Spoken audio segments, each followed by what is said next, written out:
Hoy me gustaría compartir, le he puesto al título de mi mensaje, Descuelga el arpa. Puedes decirle a la persona que tienes ahí a tu lado, descuelga el arpa, descuelga el arpa. Tal vez no tiene sentido este título, ahorita tú dices, ¿y eso qué? Pero poco a poco vamos a ir entendiendo el mensaje el día de hoy, ¿está bien? Descuelga el arpa. Esta semana tuve la oportunidad otra vez también de reiniciar mis actividades en el trabajo. Por el tema cuando nació mi bebé, tomé unos días de vacaciones, otros días que te da la empresa, ¿verdad? Por días de paternidad. Entonces estuve descansando algunas semanas y esta semana tuve la oportunidad de reincorporarme otra vez a mis actividades. Pero curiosamente, el día jueves, que era un día de mucho trabajo para nosotros, con nosotros es un equipo ahorita pequeño el que tengo, solamente tengo 8 personas a mi cargo para toda la operación que tenemos, entonces son pocas personas. Y me faltó una de esas personas con las que contábamos ese día. Entonces llego con mi jefe y le digo, ¿sabes qué? Me faltó una de las personas de mi equipo. Él me dice, aquí con nosotros también en el almacén faltaron varias personas, pero mañana, dijo, mañana me los voy a agarrar a todos. Tráemelos y les vamos a poner un regañadón para ver qué pasó. Así que antes yo hablé con mi colaborador, ¿verdad? ¿Por qué razón no había ido a trabajar? Me acerqué con él y le dije, oye, ¿cuál fue la razón por la que no viniste? Y me dice, mira, la verdad traigo un montón de problemas en casa. Estoy pasando por un divorcio, me estoy separando de mi esposa y la verdad traigo la cabeza hecha bolas, mis sentimientos están a flor de piel y la verdad no traía ánimos de venir a trabajar, pero esa es la razón, o sea, no hay una razón más. Y yo le dije, ok, no te preocupes. Entonces voy con mi jefe, no lo mandé con mi jefe, yo voy con él y le digo, ¿sabes qué? Vamos a darle chance, no lo regañes, vamos a darle la oportunidad. Fíjate que él, muchas gracias Edwin, está pasando por un problema familiar, se está separando de su mujer, trae problemas. Y en eso mi jefe me dice, o sea, qué curioso, porque acabo de hablar con 2 personas que acaban de faltar también el día de ayer. Uno de ellos, un chavito de 23 años, que no fue a trabajar porque había roto con su novia después de una relación de 5 años. Y el chavito estaba triste, ¿verdad? También se quería cortar las venas con galletas de animalito. Ella estaba triste, el chavo. Otro chavito, ¿verdad? De 27 años, llega con el jefe también y cuando lo cuestiona por qué no fue, algo similar. Rompió con su relación, ¿verdad? Y estaba pasando tristeza en su corazón y también eso provocó que no fuera a trabajar. Por ahí alguien empezó a comentar, ¿verdad? De broma y dijo, no, ya vamos a hacer el turno de los dejados entonces, ¿verdad? De los que nos dejan y empezaron, ¿verdad? A echar carrilla. Pero yo creo que cada uno de nosotros, sin duda alguna, hemos pasado por momentos desoladores, de tristeza, momentos de depresión, de ansiedad, por situaciones que vivimos o pasamos. Pero quiero que vayas conmigo al Salmo, capítulo número 137, y vamos a leer el versículo 1 al 4. Y hoy me gustaría que pudiéramos meditar en esta palabra, ir desmenuzando esta palabra poco a poco, cada versículo, para entender qué hacer cuando pasamos por un momento difícil en nuestra vida. ¿Qué reacción debemos de tener cuando hay tristeza en nuestro corazón? Cuando las cosas no están saliendo como esperamos. Y esta palabra creo que va a traer luz para responder a estas preguntas. Dice el Salmo 37, verso 1 al 4. Junto a los ríos de Babilonia, allí nos sentábamos y aún llorábamos, acordándonos de Sión. Sobre los sauces en medio de ella colgamos nuestras arpas. ¿Cómo se llama el mensaje del día de hoy? Descuelga el arpa. Pero ellos colgaron el arpa. Versículo siguiente dice: y los que nos habían llevado cautivos nos pedían que cantásemos, y los que nos habían desolado nos pedían alegría, diciendo: cantadnos algunos de los cánticos de Sión. Pero ellos dijeron: ¿cómo cantaremos cántico de Jehová en tierra de extraños? Ahora, este versículo es súper interesante porque en esta parte el pueblo de Israel había sido llevado cautivo a Babilonia. Como sabes, el pueblo de Israel durante muchos años enfrentó problemas de esclavitud para alcanzar a llegar a ser el pueblo y llegar a la tierra prometida que Dios les había dicho que les iba a dar. Primero, si recordarás, cuando Dios escoge a esta nación, lo escoge de un hombre llamado Abraham, ¿recuerdas? Y le dice: de ti haré una nación grande y de ti serán benditas todas las familias de la tierra. Y a través de este hombre, al pasar los años, se empieza a formar un pueblo, una nación. Pero este pueblo, para convertirse en esta nación, enfrentó muchos retos. Vemos que primero fueron conquistados por un imperio llamado los egipcios, y por más de 40 años, ¿verdad? Por muchos años ellos habían sido esclavos en Egipto. Sufrieron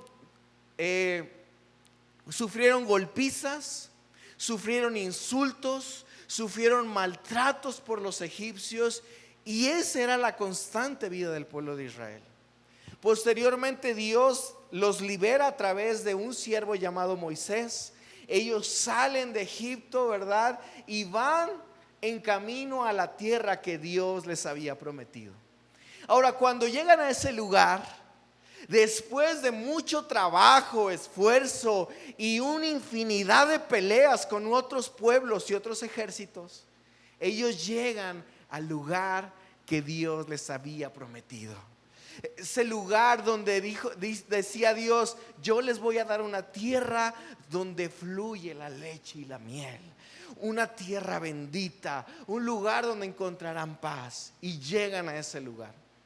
Pero años más adelante llega un imperio, el imperio de Babilonia, y los babilónicos conquistan al pueblo de Israel nuevamente, llevándolos cautivos, esclavos, nuevamente hacia Babilonia. Ya no en Egipto, sino ahora en Babilonia. Allí nos encontramos en este pasaje. Ellos, en el Salmo 137, los israelitas escriben este pasaje. Ellos demuestran cómo se sentía, las cosas que pensaban, las cosas que había en su corazón. Ellos sabían que estaban mal porque no estaban en el lugar donde Dios los había puesto en un principio. La mayoría de nosotros, cuando pasamos por dolor, pasamos a veces un momento de fracaso, de traición, de soledad. A veces podemos pasar dolor como estos compañeros por la quiebra de un matrimonio, por la pérdida de la salud, por una carrera estancada tal vez, o tal vez pasamos dolor porque han pasado los años y nos sentimos que la vejez ya llegó a nuestra vida. Tal vez sentimos la pérdida profunda por un ser querido. Yo no sé tal vez qué es lo que cause nuestro dolor para sentirnos al igual que el pueblo de Israel en esta tierra de extraños, en esta Babilonia. ¿Te has sentido así? Que de repente, a pesar de que ahora has decidido seguir a Cristo, de acercarte más a Dios, hay cosas en tu vida que al parecer es una tierra extraña, es una Babilonia, algo que impide que tu cercanía con Dios y tu comunión con Dios puedan estar bien. Eso es lo que ellos estaban pasando. podemos ver que el lamento es real. Ellos reconocen su lamento.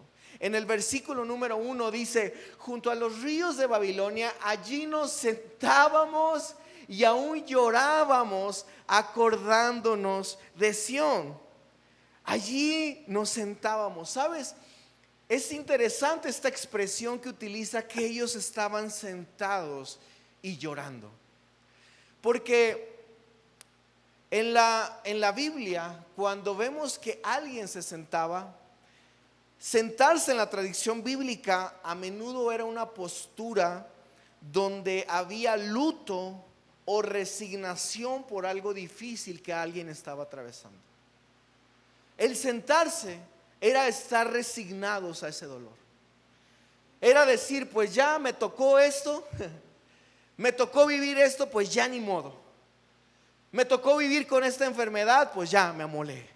Me casé con este cabezón, pues ni modo, es mi cruz.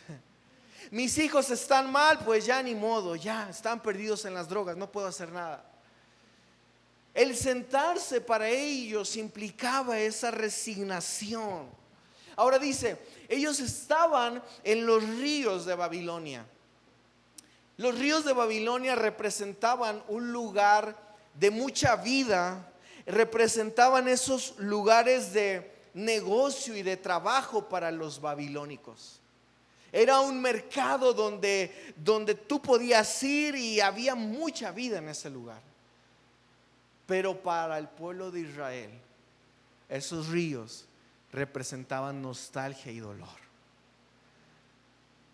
Para Babilonia era un lugar de comercio donde podían hacer negocios, donde podían hacerse ricos, pero ellos estaban en un lugar donde se sentían perdidos, sentían que ese no era su lugar. Lloraban acordándose de Sión. Lloraban porque Sión no solo era el lugar donde vivían, sino Sión era el lugar donde ellos podían tener comunión con Dios.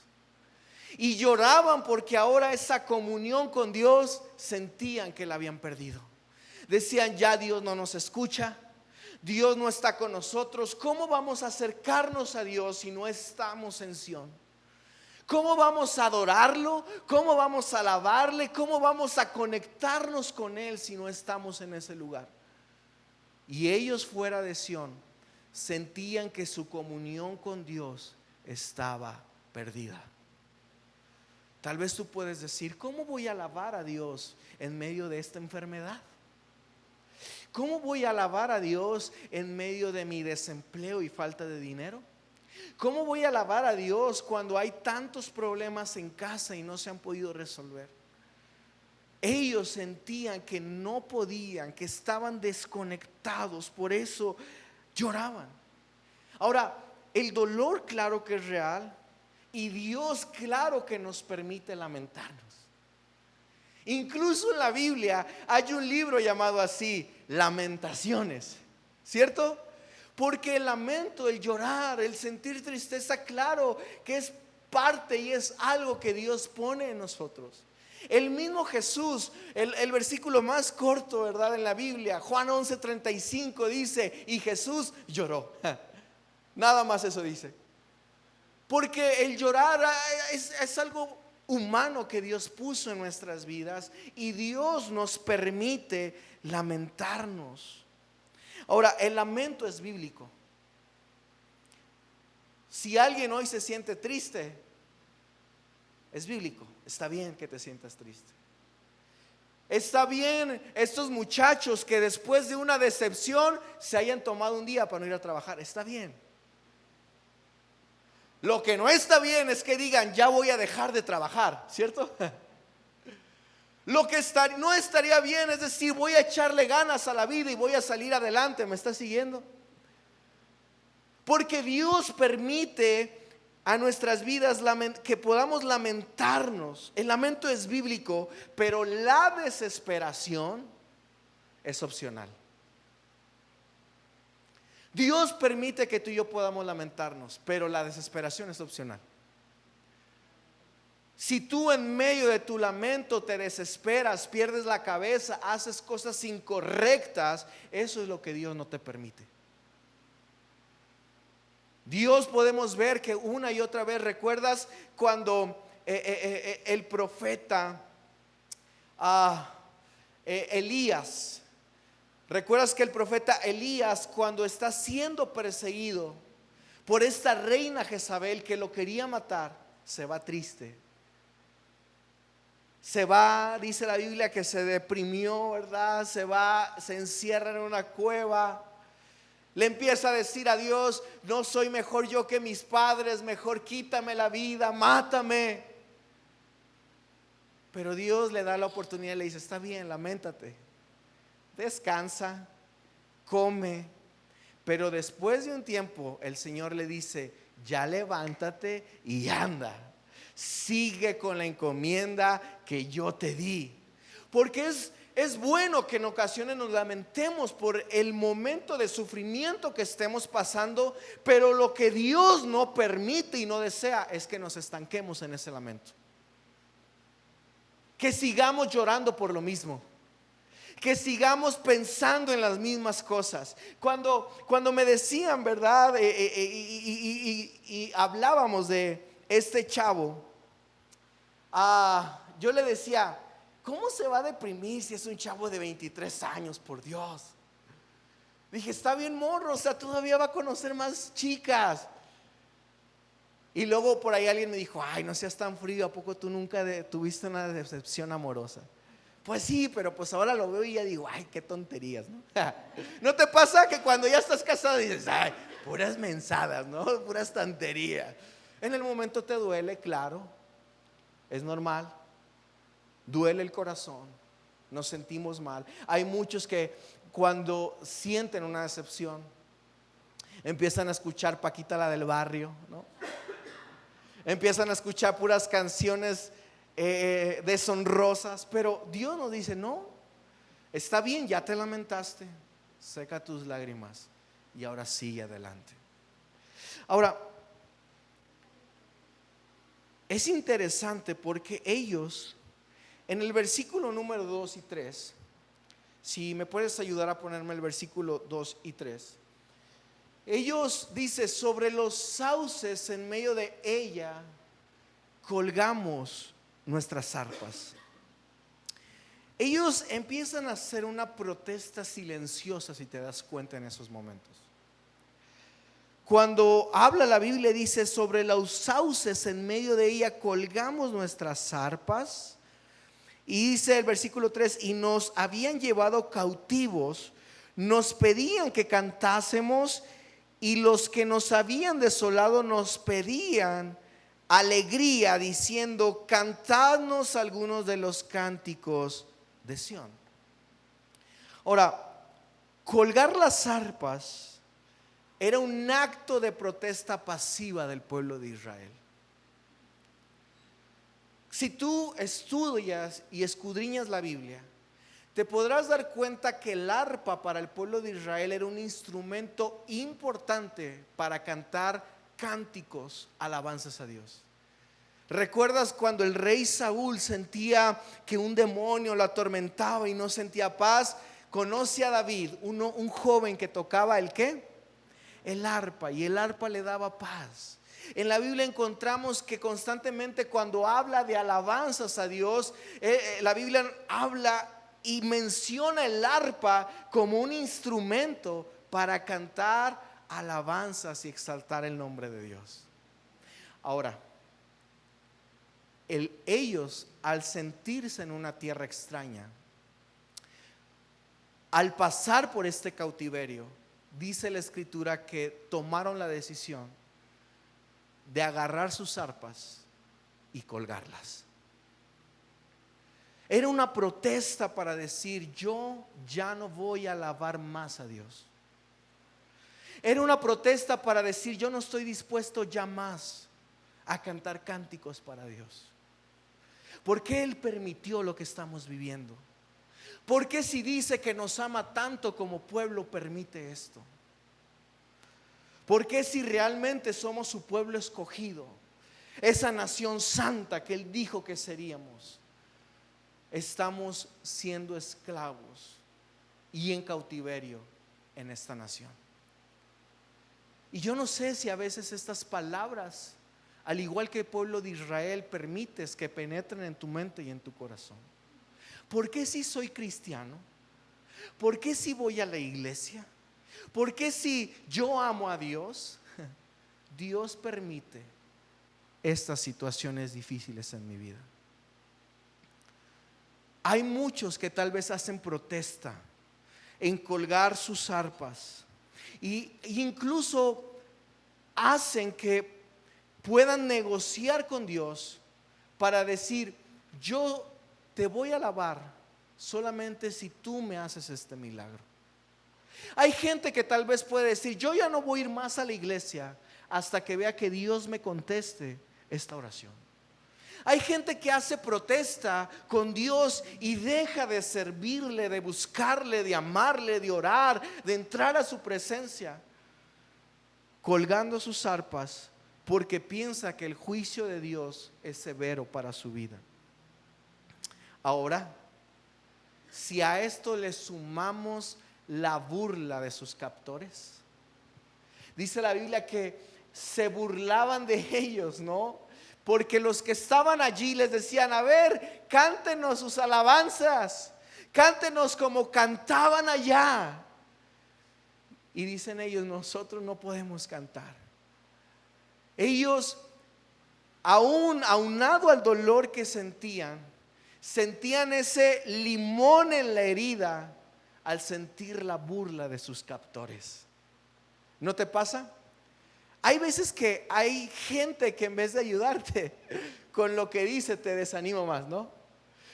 Recordaba, hablando de esa historia que te contaba al principio, uno de los chavos que perdió a su novia, uno de ahí del trabajo comentó, ¿verdad? Y dijo: yo no sé qué le duele más al chavo, haber perdido a la novia o saber que como está tan feo ya no va a encontrar a nadie.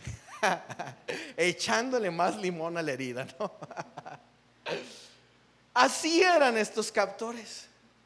Se burlaban de ellos. Querían convertir la adoración, el cántico que era exclusivo a Dios, como en algo profano. Hay un teólogo que expresó: no se trata de escapar de la cruz, sino de estar en ella y en el mundo y no ser de él. Porque el desafío del exilio era alabar a Dios en la Babilonia y no esperar a salir de ella. ¿Me sigues? El desafío al que ellos se enfrentaban era, en el exilio, alabar a Dios allí en Babilonia y no esperar hasta que Dios los sacara para volver a alabar. Porque hay gente aquí que tal vez cuando está pasando por un momento difícil o de dolor, deja de alabar a Dios. Y hasta que Dios me ayude, entonces sí venimos y ay, a Él es grande, y lo alabamos y estamos gozosos y cantamos con ánimo, con alegría.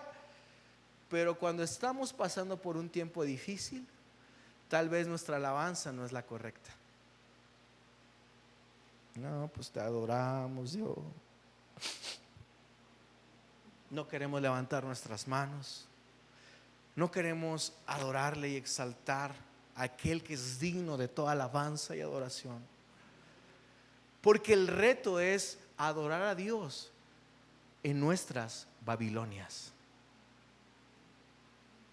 En tu enfermedad, en tu escasez, en tus problemas matrimoniales. Cuando las cosas no van bien, allí es necesario alabar a Dios. En tu Babilonia. Ellos sentían que allí no podían adorar a Dios. ¿Cómo vamos a adorar a Dios aquí? Y hacen esta pregunta peligrosa, ¿no? ¿Cómo cantaremos cántico de Jehová en tierra extraña? Esta pregunta teológicamente central de su cautiverio es peligrosa. Porque la pregunta no es si pueden físicamente cantar. Ellos físicamente podían cantar, claro. ¿Tenían boca? Yo pregunto. ¿Tenían los instrumentos? Sí, pero los colgaron.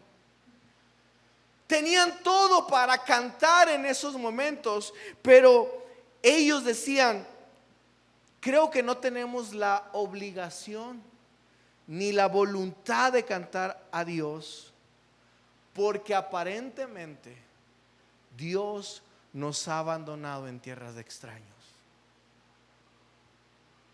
¿Para qué? ¿Para qué cantarle a alguien que yo creo que no me escucha?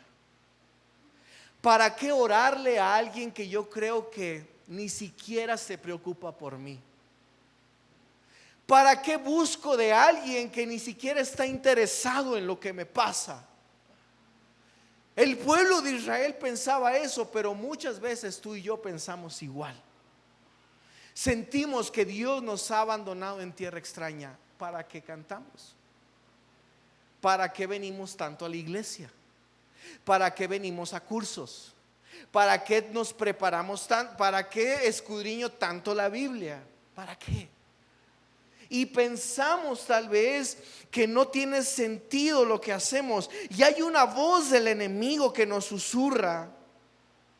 Porque cuando pasamos por esos momentos difíciles, el enemigo nos susurra: ¿cómo puedes orar si estás en esa circunstancia? ¿Cómo puedes ofrendar si no tienes? ¿Cómo puedes creer si ves que las circunstancias no cambian? Y estos susurros del enemigo hacen que nuestra fe se pueda romper. Pero la respuesta de la fe no es la alabanza, no es una emoción que surge en la comodidad, sino es un acto de la voluntad que afirma la soberanía de Dios en nuestra incomodidad. Porque la fe no se trata de decir: ah, Dios me hizo el milagro. Que gloria a Dios porque Dios hace milagros. ¿Cuántos dan gloria a Dios por eso? Yo doy gloria a Dios porque sé que Dios sigue haciendo milagros. Pero la fe no se basa en si Dios hizo el milagro o no. La fe está basada en que aunque Dios no haya hecho algo como yo quise, yo sigo manteniéndome firme y creyendo que Dios es fiel, bueno y soberano. Yo sigo creyendo en Él.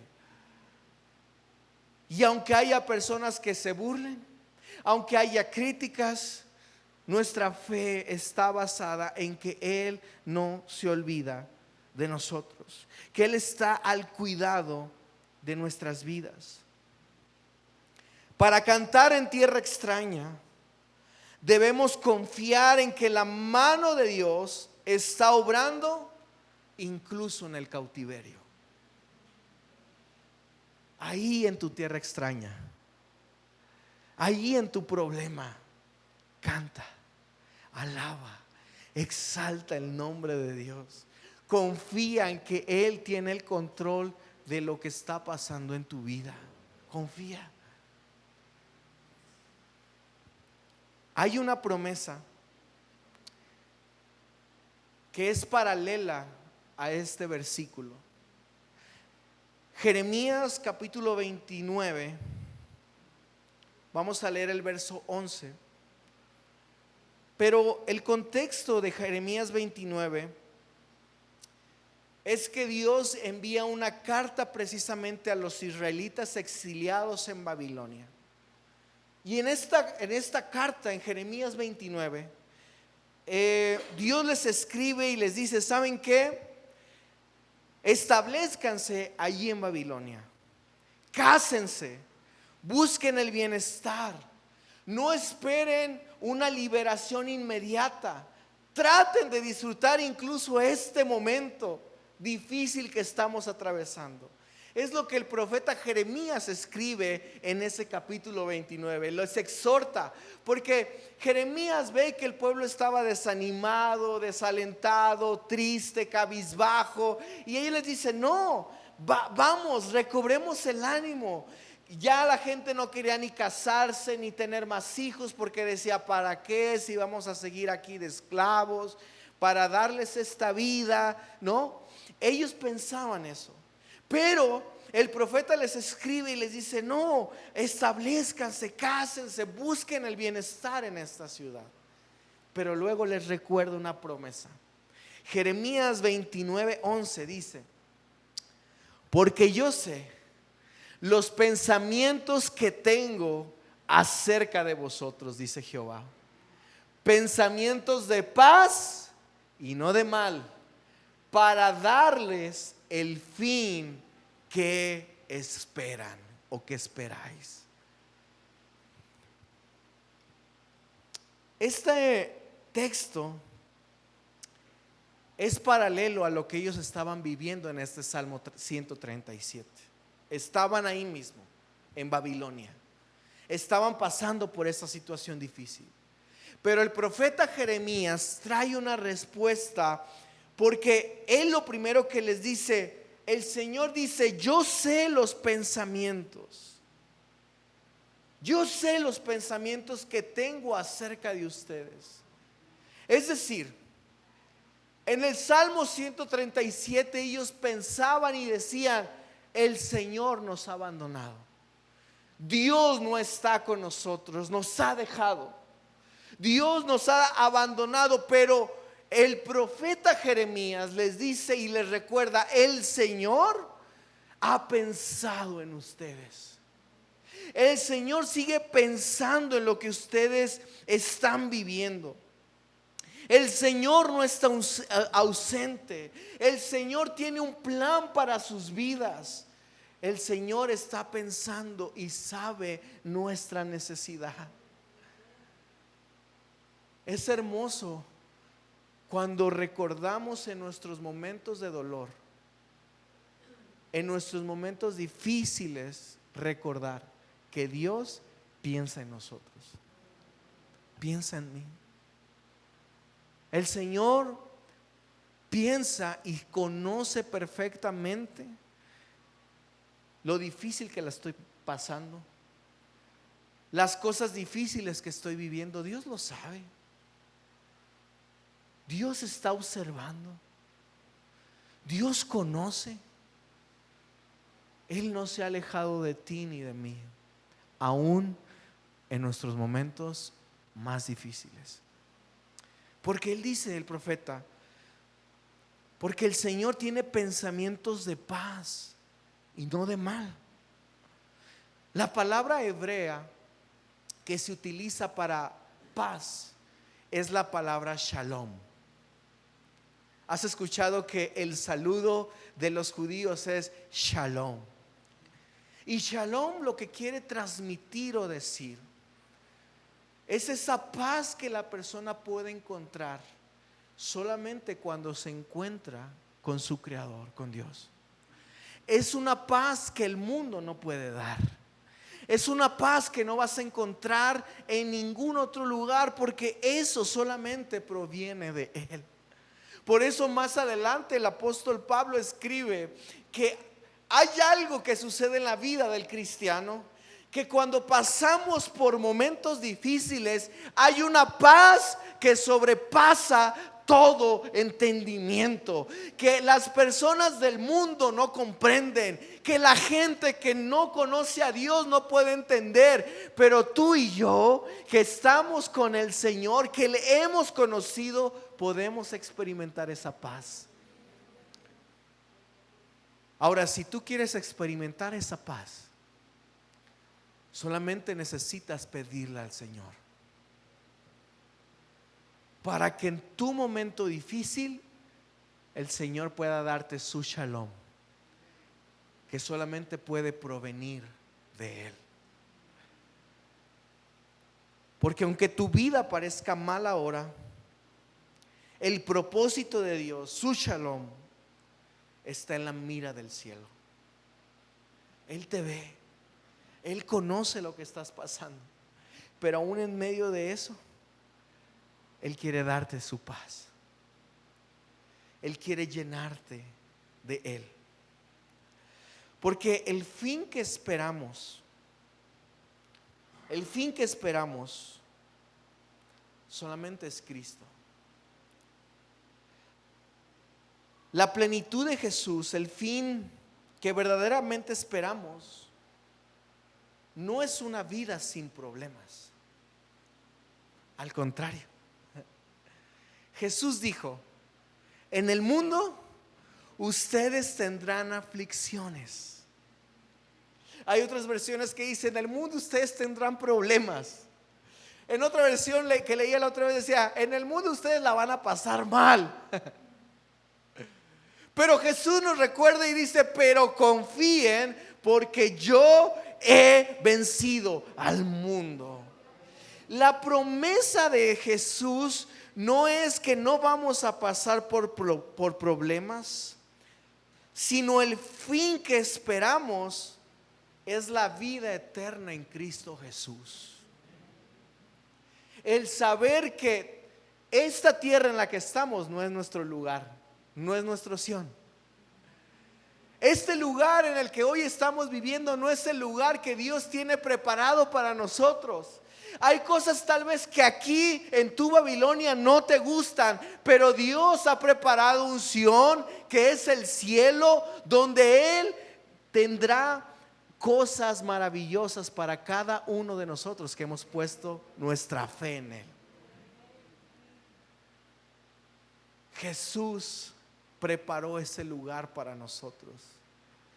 Y nuestra esperanza, el fin que esperamos es ese: que cuando partamos de este mundo podamos vernos cara a cara con nuestro Creador y que nos diga: buen siervo fiel, en lo poco fuiste fiel, pero hoy puedes entrar al gozo de tu Señor. Ese es el fin que esperamos. No es una ausencia de problemas, no es ausencia de enfermedad, no es ausencia de dolor, es que en la eternidad podamos estar con nuestro Señor. El profeta les recuerda: hay un fin que les espera. Jesús es la prueba máxima del shalom de Dios. Él experimentó el exilio total, siendo abandonado por su Padre en la cruz. Él fue nuestra Babilonia para que nosotros podamos ir a su Sión. ¿Sabes? El Salmo 91:2. Bueno, el Salmo 91 nos recuerda y nos dice: el que habita bajo el abrigo del Altísimo morará bajo la sombra del Omnipotente. Pero versículo número 2 dice: y diré yo a Jehová, roca mía, castillo mío, mi Dios, en ti confiaré. ¿Sabes? No sé si me pueden ir ayudando, chicos. Yo sé que tal vez hoy tú puedes estar pasando por una Babilonia o tierra de extraños que no desearías estar allí. Hoy tú ponle nombre a tu Babilonia. ¿Qué pudiera ser tu Babilonia el día de hoy? Tu vejez, tu falta de fuerza, tu enfermedad, tu falta de dinero, tus problemas en casa, el hijo rebelde. ¿Qué hoy pudiera ser tu Babilonia? ¿Qué es lo que está robando tu cántico, tu alabanza? ¿Qué es lo que hoy te impide alabar y exaltar el nombre de Jesús, el nombre de Dios con todo tu corazón? ¿Qué hoy te está robando la fe? ¿Qué hoy sientes que hoy te está separando del Señor? El pueblo de Israel había tomado una decisión. Ellos dijeron: vamos a colgar las arpas. Ya no queremos alabar más a Dios. Ya no queremos proclamar su nombre, exaltarlo, porque estamos en prueba y en dificultad, porque Él no nos escucha. Y su instrumento que ellos utilizaban para entonar cánticos, alabanzas, porque si recuerdas, el pueblo de Israel era un pueblo que le encantaba hacer cánticos de todo. Cuando David y Saúl, nos cuenta la historia que Saúl empieza a sentir celos de David. Empieza a sentir celos porque escucha un cántico que el pueblo anunciaba, cantaba, y su cántico decía: Saúl mató a 1000, pero David a sus 10,000. Y el pueblo cantaba eso. De todo el pueblo de Israel hacía cantos para exaltar, para proclamar el nombre de Jesús. Pero ellos, dice, que tomaron sus arpas y las colgaron. Ya no más.